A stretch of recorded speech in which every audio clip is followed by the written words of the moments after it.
L'invité business avec Banque Populaire Grand Ouest et sa banque d'affaires de proximité autochtone.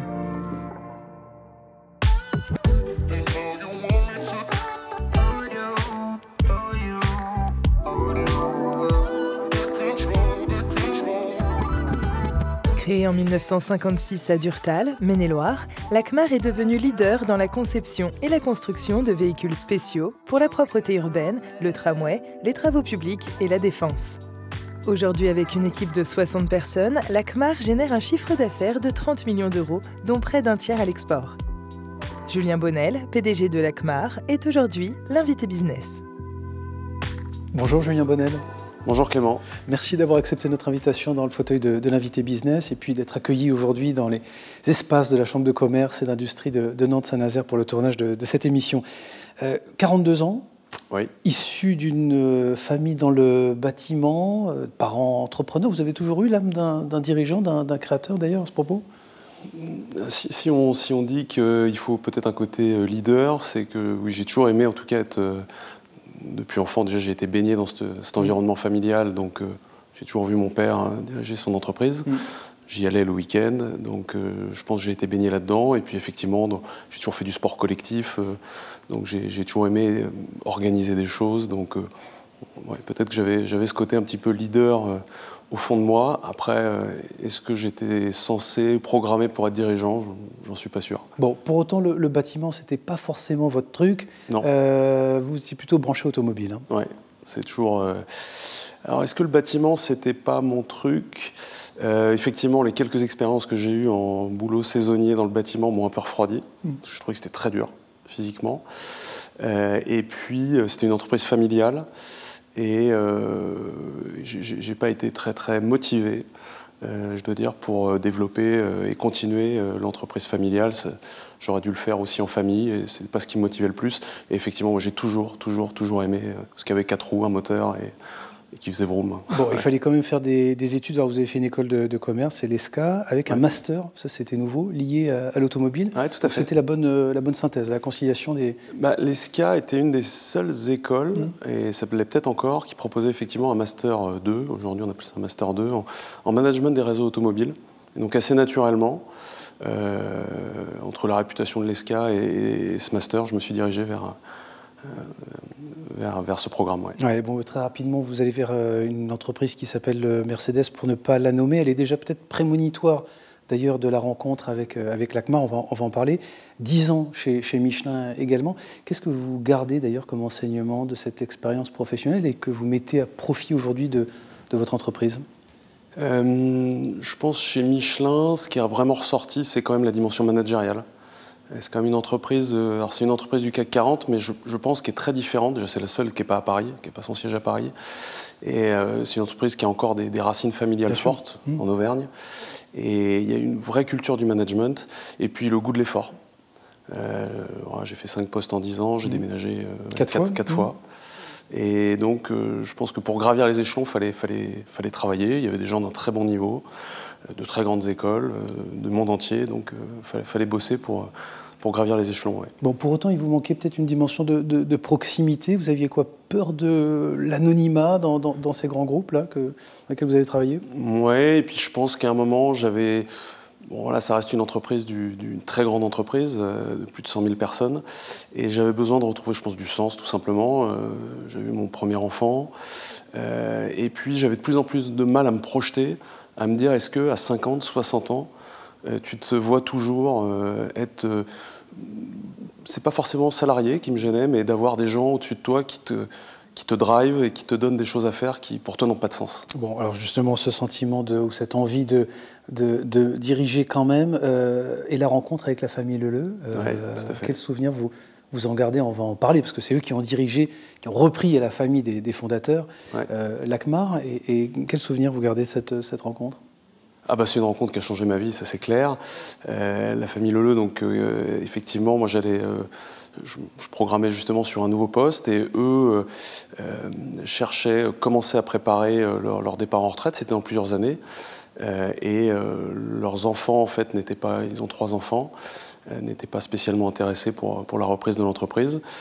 Et ils ont pensé à moi. Alors, Pascal Leleu était un proche, un ami de mon père.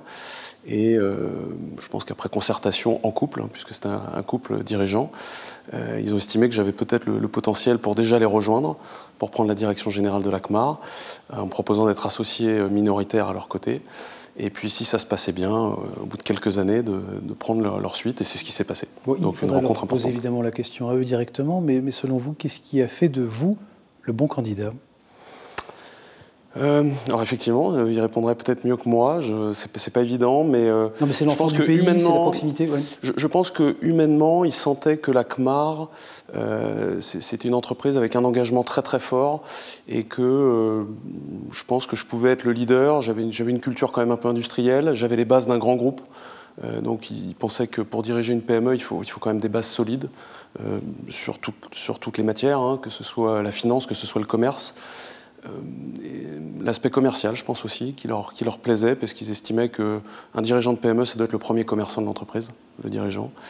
Ils connaissaient mes valeurs familiales, et donc je pense que tout ça réuni a fait que j'étais probablement le bon candidat à leurs yeux. Alors pour la famille Lelouis, pour les collaborateurs et les collaboratrices qui ne vous connaissaient pas, est-ce que vous étiez l'homme de Michelin, l'homme de l'étranger qui arrivait dans cette entreprise? J'ai eu la chance d'être choisi par des gens qui étaient proches de leurs équipes, donc ils leur ont fait confiance. Mais bien entendu, je pense que par certains, les premiers temps, j'ai été vraiment scanné. Et oui, pour certains, j'étais même le jeune loup qui arrivait pour diriger une entreprise avec sûrement certaines craintes au départ. Ouais, bon, il a fallu faire ses preuves ou garantir, ou donner les garanties de du respect, de la continuité, des valeurs justement qui prévalaient, qui étaient fondatrices en tout cas de cette entreprise.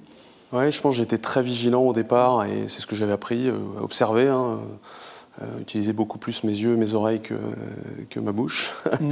Et effectivement, le fait de comprendre leur métier, de les écouter, malgré tout de m'insérer, de prendre ma place. J'ai eu la chance d'avoir le temps de le faire, et j'ai saisi cette chance-là. Et c'est ce qui fait que, assez naturellement, je pense avoir réussi à me faire accepter de toutes les équipes assez rapidement au final. Bon, l'ACMAR, Julien Bonnet, ce sont 4 métiers, construction de véhicules spéciaux, propreté urbaine, remorquage et maintenance de voies de tramway, et puis évidemment un secteur de la défense et du militaire que vous adressez. Est-ce qu'une des forces et finalement la pérennité de ce groupe, c'est l'équilibre, juste équilibre que vous garantissez entre ces 4 métiers, en tout cas auxquels vous êtes attentif? C'est une des forces, c'est pas la seule, la première c'est les hommes, ça c'est clair, mais derrière effectivement dans nos métiers, dans le temps, puisque l'ACMAR elle a 35 ans, et je dirais même ça a démarré en 1956, donc elle a pas mal d'années. C'est un garage au début, il faut rappeler. Exactement. Et aujourd'hui, je pense qu'effectivement ces 4 métiers, c'est un vrai équilibre et un gage de pérennité, puisque quand un des métiers va un peu moins bien, l'autre prend le relais, et effectivement c'est un très très bon équilibre. On dit souvent c'est les 4 cylindres chez nous, et c'est une grande force de l'entreprise. Oui, vous revendiquez d'ailleurs la position d'artisan industriel. Qu'est-ce que ça veut dire très concrètement dans votre façon de travailler et d'adresser vos clients, vos prospects? On se bat contre des gros industriels, parce qu'on est dans un marché où on fait face à des très grands groupes, mais je pense que notre différenciation, c'est notre petite taille, puisqu'on est 55-60 personnes, et c'est la main de l'homme. C'est ce côté artisan qui fait que même sur un véhicule qui se fait un peu parfois en série, il y a toujours la main de l'homme, et je pense que c'est ce qui fait la qualité produit, la différenciation produit, notre côté sur mesure. Et donc c'est pour ça que pour moi on est à un mix entre l'industrie et l'artisanat, et j'en suis plutôt fier. Bon, vous allez aussi garantir justement le respect de cette taille, de cette dimension, même si évidemment il y a des ambitions de croissance, mais vous resterez cet artisan industriel sur le territoire? Quelque part, c'est vrai que moi j'ai quitté une entreprise de plus de 100 000 personnes, et c'est pour retrouver ce qui me plaît, c'est l'esprit PME. Donc c'est faire le tour de l'entreprise tous les matins, de connaître tout le monde. On y arrive très très bien à 50, 60, on y arrive bien jusqu'à peut-être 70, 80. J'avoue qu'au-delà, la dimension ETI, en tout cas, c'est pas pour ça que je suis revenu. Après, on se doit aussi, on est dans un monde très compétitif, nos concurrents avancent, donc il y a parfois aussi des opportunités de croissance, et bien entendu, il faut les saisir. Bon, dans un monde compétitif, dans un monde complexe aussi, rythmé, marqué par des conjonctures de plus en plus serrées et intenses, on parle notamment de problèmes d'approvisionnement, vous êtes directement concerné, mais pas tant que ça. Vous m'avez dit, finalement, notre taille, notre dimension nous a permis d'être agile par rapport à d'autres géants. Vous avez su profiter justement de cette dimension. Je pense, oui. Je pense que l'équilibre entre le fait qu'on ait une entreprise saine, donc on a eu une trésorerie pendant la période du Covid qui nous a permis de faire du surstock nécessaire.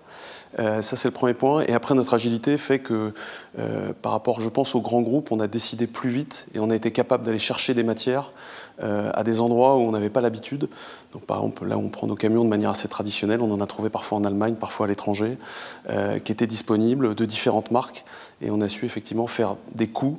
Et c'est ce qui nous a permis de passer la crise, on va dire, d'une manière peut-être intense, ça c'est sûr, mais on s'en est bien sorti, oui. Bon, crise aussi évidemment énergétique, transition environnementale, vous êtes aussi confronté, on parle, et puis responsable devant ces sujets. Motorisation des véhicules électriques ou à hydrogène, c'est dans vos pipes, ça, c'est sur les étagères, ou c'est encore un sujet qui est lointain et exotique pour vous? Non, on est en plein dedans. Alors c'est un enjeu bien sûr qui est clé, puisque notamment dans la propreté urbaine, on est au cœur des villes, donc des zones à faible émission, ce qu'on appelle les ZFE, qui font beaucoup parler.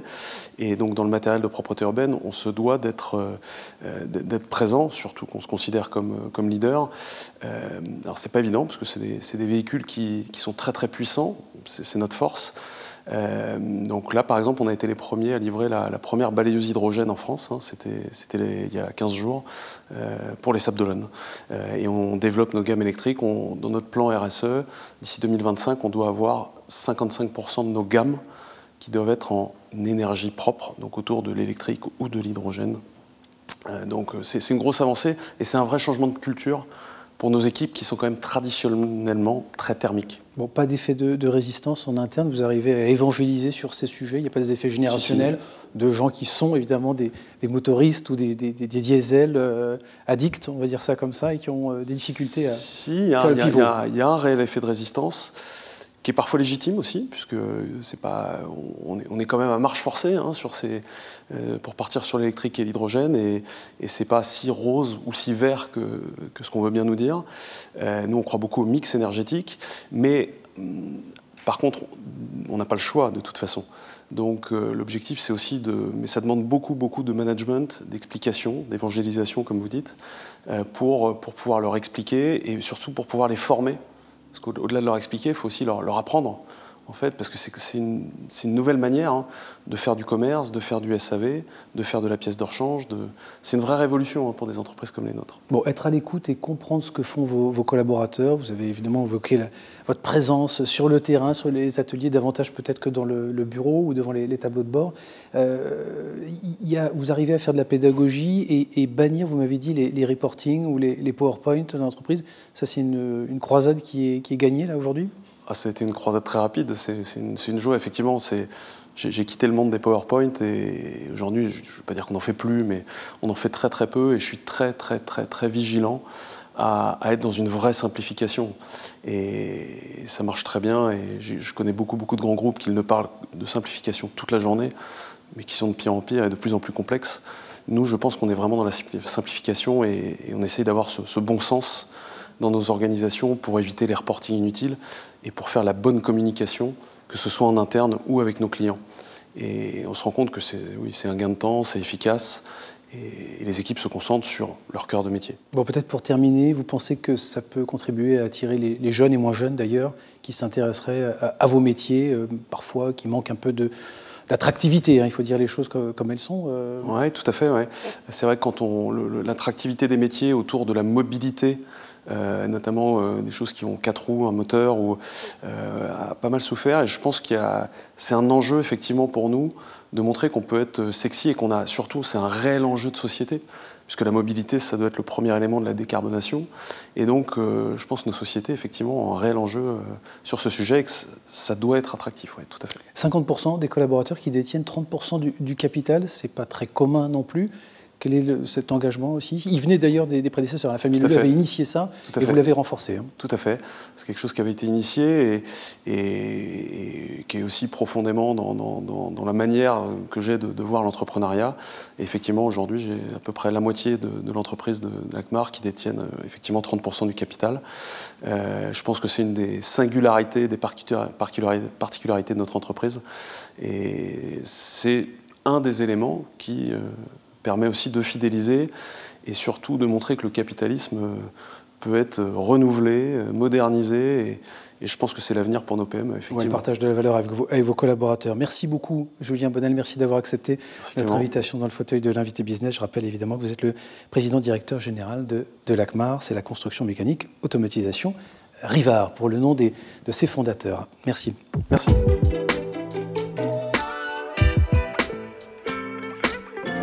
L'invité business avec Banque Populaire Grand Ouest et sa banque d'affaires de proximité autochtone.